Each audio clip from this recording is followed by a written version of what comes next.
करते हुए नजर आ रहा है। यह बिहार तक पहुंच गया था और इसका कुछ सुराग जो है वो बिहार से भी निकलकर सामने आया है। तो फिलहाल मामले में पुलिस ने छात्र का बयान दर्ज कर लिया है और अब इसी आधार पर आगे की कार्रवाई भी शुरू होगी।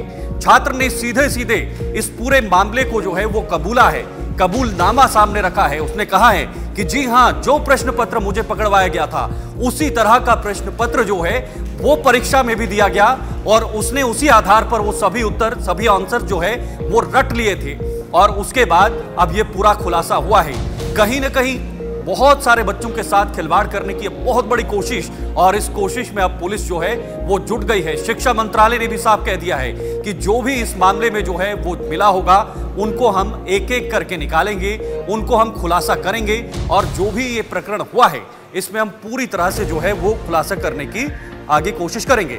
नीट पेपर लीक कबूलनामा, इसमें एक छात्र ने कबूलनामा किया है। उसने कहा है, मेरा नाम अनुराग यादव है, मैं समस्तीपुर का रहने वाला हूं। मैं अपनी सफाई का बयान बिना भय या दबाव, बिना लोभ लालच के शास्त्री नगर थाने में दरोगा तेज नारायण सिंह के समक्ष दे रहा हूं। मैं नीट की परीक्षा की तैयारी कोटा में अलेन कोचिंग सेंटर में रहकर कर रहा था। मेरा फूफा सिकंदर यादवेंदु नगर परिषद दानापुर में जूनियर इंजीनियर के पद पर कार्यरत है। मेरा फूफा द्वारा बताया गया कि 5 मई 2024 को नीट की परीक्षा है और कोटा से वापस आ जाओ। तो कोटा से वापस बुलाया गया, परीक्षा की सेटिंग हो चुकी है। मैं कोटा से वापस आ गया हूं और मेरा फूफा ने 4 मई 2024 की रात्रि में अमित आनंद नीतीश कुमार के पास मुझे छोड़ दिया। यह उसकी स्टेटमेंट ही जिस छात्र ने खुलासा किया है। रात्रि में पढ़वाया और रटवाया गया। मेरा सेंटर डीवीआई पाटिल स्कूल में था और उसके बाद जो है वो जिस तरह के क्वेश्चन उसको दिए गए थे, जिस तरह का प्रश्न पत्र उसको दिया गया था, हूबहू वही प्रश्न पत्र जो है वो उसके एग्जाम में भी दिखाई गया और वहां पर उत्तर उसने रट लिए हैं। और अब जाकर उसने खुलासा भी किया है। उसने कहा है कि परीक्षा के उपरांत अचानक पुलिस आई और मुझे पकड़ लिया। मैंने अपना अपराध स्वीकार किया है, यह मेरा बयान है। तो ये एक छात्र ने, आरोपी छात्र ने अपना बयान जो है वो दर्ज करवाया है।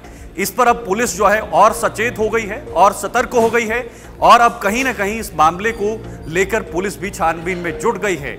इस तरह से जो परीक्षार्थी थे, जो अभ्यर्थी थे, उन्होंने इससे बड़े स्तर पर जांच करने की मांग भी लगाई है। तो चलिए न्यूज रूम लाइव में इस वक्त मेरे साथ फिलहाल शिफन शर्मा इस वक्त जानकारी देंगी, मेरी सहयोगी हैं। मैं जरा जल्दी से जानकारी लेता हूं। शिफन, क्या जानकारी इस वक्त? जी, यहाँ पर मैं बता दूं शीतल की नीट पेपर लीक को लेकर यहाँ पर एक बड़ा खुलासा सामने आया और एक खुलासा जिस तरीके से आपने पूरा बयान यहाँ पर सामने रखा, जो यहाँ पर जिसका बयान पुलिस द्वारा लिया गया है, उसने साफ तौर से कहा है कि एक दिन पहले ही उसके पास जो प्रश्न पत्र था वो आ चुका है और 100% वही क्वेश्चंस जो है वो नीट एग्जाम में पूछे गए जो कि उसको पहले से लीक हुआ पेपर जो है वो यहाँ पर प्राप्त हुआ था। आपको पूरी जानकारी यहाँ पर दूंगी। उसने पुलिस के सामने दर्ज करवाए गए बयान में यही कहा है कि पूरे तरीके से वही जो क्वेश्चंस है वो पूछे गए और उसका जो फूफा है जो कि नगर परिषद में कार्यरत है, उसने कहीं ना कहीं उसकी हेल्प की। उसे जो है वो सेंटर के पास बुलाया गया और वहीं पर उसकी पूरी हेल्प की गई। अब उसने जो है वो कबूलनामा कर लिया है और एनटीए पर यहाँ पर बड़े सवाल खड़े होते नजर आ रहे हैं। और अगर बात करेंगे हम सुप्रीम कोर्ट की,